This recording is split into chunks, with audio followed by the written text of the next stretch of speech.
মুজিবের মাজার গুড়িয়ে দেওয়া হবে। আজকে উচিত ছিল এনসিপি বলবে যে আমরা গোপালগঞ্জ যাচ্ছি, প্রথমে আমরা শেখ মুজিবুর রহমানের মাজার জিয়ারত করব, তার স্মৃতিসৌধে ফুল টুল দিয়ে আমরা একটা জনসভা করব, আপনারা সবাই আসেন, আমাদের বক্তব্য আছে। তাহলে কি হইতো, গোপালগঞ্জে তো আওয়ামী লীগ আছে, বিএনপি সব দলই আছে, এবং বঙ্গবন্ধুর মাজার জিয়ারত করার পরে মিটিং হচ্ছে, আওয়ামী লীগাররাও আসতো, একটা ব্যাপক উৎসাহ নিয়ে আসতো। কিন্তু কি হলো, আপনিই বললেন যে পদযাত্রা হয়ে গেল লং মার্চ টু গোপালগঞ্জ।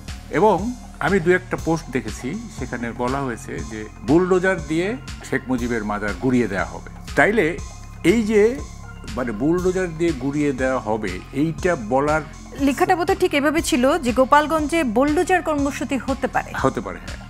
তো দাঁড়ালো কি দাঁড়ালো, শেষ পর্যন্ত জাতীয় নেতারা সেনাবাহিনীর তত্ত্বাবধানে ফিরে আসতে বাধ্য হলেন, এবং চিফ অ্যাডভাইজার যে প্রথম বক্তৃতায় বলেছিলেন এরপর থেকে আর কোনো গুলি করা হবে না, তার সেই কথাটা ভেঙে গেল।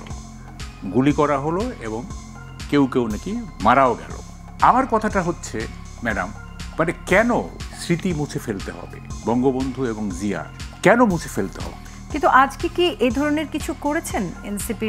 এই যে না, এই যে করেনি। আমি যে কয়েকটা পোস্ট দেখেছি, এবং সাম্প্রতিককালের রাজনীতিটা আপনি দেখছেন না, সাম্প্রতিককালের রাজনীতিটা কি জিয়ার, আমরা এনসিপির সাধারণত যাদের নাম জানি, সার্জিস, পাটোয়ারি বা নাহিদ, এদের কারোর নাম কি সেখানে ছিল না? ওদের কারণ আমি দেখি নাই।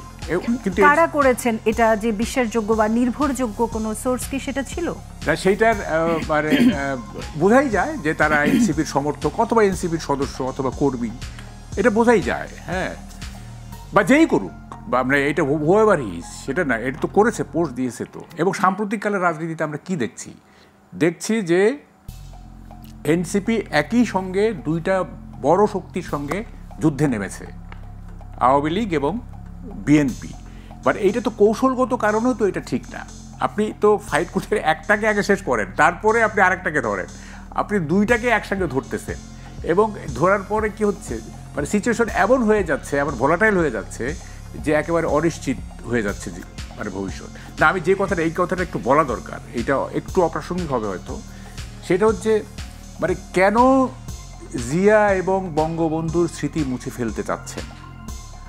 আপনাদেরকে যদি বলি যে আপনাদের কলেজ জীবনের এবং স্কুল জীবনের এবং জুলাই আগস্টের যে স্মৃতি, সেটা মুছে ফেলা হবে, আপনাদের কেমন